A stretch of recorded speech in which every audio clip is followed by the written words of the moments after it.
اور حضرت علی رضی اللہ تعالیٰ عنہ کی بڑی بیٹی حضرت زینب رضی اللہ تعالیٰ عنہ موجود تھی.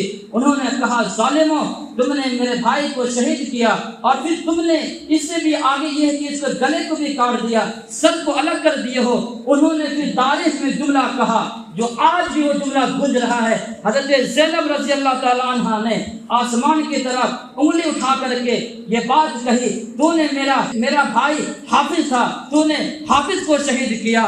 میرا بھائی قاری تھا, تو نے میرا بھائی قاری کو شہید کیا. رب تمہارے نسل میں کوئی قاری پیدا نہ کرے, تمہاری نسل میں کوئی قرآن کا حافظ پیدا نہ کرے. اور پھر سن لے کہ تمہارا جسم ہوگا, تمہارا ہاتھ ہوگا, اسی طریقے سے تم ماتم کرتے رہو گے, اپنے جسم کو مارتے رہو گے. آج وہ دن تھا, آج کا دن ہے. میں صرف اشارہ کرنا چاہتا ہوں. آج آپ اس مسلک میں دیکھ لیجئے, اس مذہب میں دیکھ لیجئے, نہ کوئی قرآن کا حافظ ملے گا, نہ قرآن کا کوئی عالم ملے گا. اور پھر اپنے ہاتھ سے کوئی زنجیر سے پیٹھ کو مار رہا ہے, کوئی اپنے ہاتھ سے اپنے گالوں کو مار رہا ہے, کوئی بالوں کو نوچ رہا ہے. یہ بد دعا ہے حضرت زینب رضی اللہ تعالی عنہا کا. جی ہاں, یہ تاریخ ہے, اس تاریخ کو سمجھنے کی ضرورت ہے.